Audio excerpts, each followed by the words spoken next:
Sa darating na laro ng Gilas Pilipinas laban ng New Zealand ngayong February, malaking tanong ang kakayahan ng koponan sa kabila ng kawalan ni Kai Sotto dahil sa kanyang ACL injury.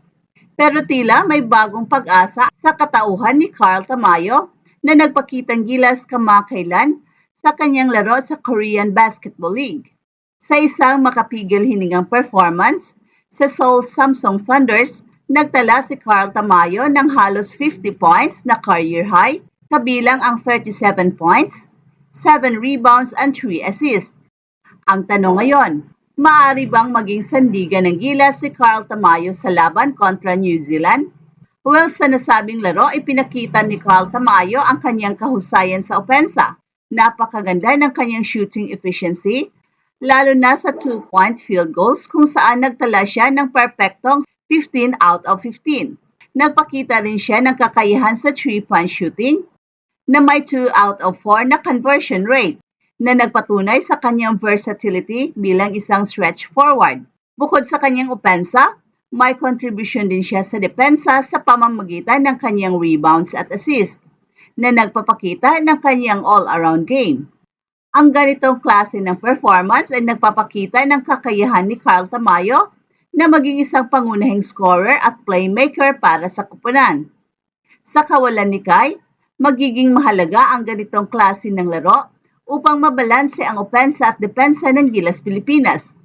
Ang New Zealand ay kilala sa kanilang physical na laro, lalo na sa ilalim ng basket. Sa mga nakaraang laban, ipinakita ng New Zealand ang kanilang lakas sa rebounding at interior defense. Sa ganitong klaseng kalaban, ang pagkakaroon ng versatile player tulad ni Carl Tamayo ay napakahalaga. At narito ang ilang aspeto kung paano makakatulong si Carl Tamayo. Si Carl Tamayo ay hindi lamang isang low-post player, kundi isa ring epektibong perimeter shooter. Ang kanyang kakayahan na maglaro sa iba't ibang posisyon ay nagbibigay ng flexibility sa opensa ng Gilas. Sa pamamagitan ng kanyang shooting, maaring stretch ni Carl Tamayo ang depensa ng New Zealand na magbibigay ng mas maraming opportunity para sa kanyang mga kakampi na makapuntos mula sa loob. Bagamat hindi kasing taas ni Kai si Carl, pero may kakayahan din siya sa rebounding at shot blocking. Ang kanyang 7 rebounds sa laban kontra Samsung, pinatunayan niya na kaya niya makipagsabayan sa mga mas matatangkad na kalaban. At sa laban kontra New Zealand, kailangan niyang gamitin ang kanyang athleticism at positioning upang mapunan ang defensive presence na nawala dahil sa injury ni Kai. Bagamat bata pa itong si Carl Tamayo, ang kanyang exposure sa international basketball, kabilang na ang paglalaro sa Korea, ay nagbibigay sa kanya ng mahalagang karanasan. Ang kanyang exposure sa high-pressured situations ay magiging mahalaga sa crucial moments ng laro. Sa isang laban na maaring magdulot ng matinding physical at mental na hamon, ang leadership ni Carl Tamayo sa loob ng court ay isang asset para sa Gilas. Ang New Zealand o ang Tall Blacks ay kilala bilang isang koponang may disiplina at lakas sa opensa at depensa. Sa kanilang huling laban kontra Gilas Pilipinas, naipakita nila ang kanilang kahusayan sa pick-and-roll plays at outside shooting. Kung hindi magiging maingat ang Gilas, maaring maulit ang ganitong klaseng pagkatalo. Gayunpaman, ang pagdating ni Carl Tamayo bilang pangunahing scorer at defender ay maaring magbago ng dynamics ng laban. Narito ang ilan sa mga strategy na maaring gamitin ng Gilas upang labanan ang lakas ng New Zealand. Gamit ang shooting ni Carl Tamayo, maaring buksan ng Gilas ang paint area upang magkaroon ng mas maraming driving lanes ang kanilang mga guards tulad ni Scottie Thompson at Dwight Ramos. At sa ganitong paraan, mababawasan ang defensive pressure ng New Zealand sa ilalim ng basket. Ang kakayahan ni Carl na maglaro sa iba't ibang posisyon ay magbibigay ng mismatch laban sa mga traditional big men ng New Zealand. Maaring gamitin si Carl bilang decoy o primary option sa pick-and-pop plays na magbibigay ng open look sa perimeter. At bukod sa opensa, kailangang magpakita ng matibay na depensa si Carl. Kailangan niyang pigilan ang mga scorers ng New Zealand, lalo na ang kanilang mga wing players at big men. Ang kanyang defensive presence Kahit hindi kasing taas siya ni Kai, ay maaring maging malaking tulong sa team. Hindi malayong maging isa siya sa mga pangunahing malalaro ng Gilas Pilipinas sa mga darating pang laban. Sa kanyang edad at potensyal, may posibilidad din siyang makapasok sa mas mataas na antas ng basketball tulad ng NBA.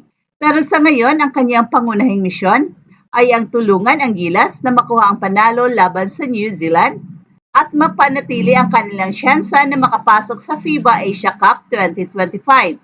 Ang laro kontra New Zealand ay isang mahalagang pagsubok hindi lamang para kay Carl, kundi para sa buong kupunan ng Gilas Pilipinas.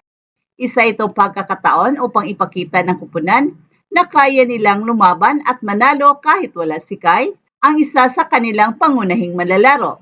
Ang presensya ni Carl sa laro ay nagbibigay ng bagong dimensyon sa opensa at depensa ng kupunan, lalo na't kilala siya sa kanyang kakayahan sa 3-point shooting at versatility sa court. Sa tamang kombinasyon ng talento, disiplina at strategy, may malaking tsansa ang Gilas Pilipinas na magtagumpay laban sa mga malalaking kupunan tulad ng New Zealand.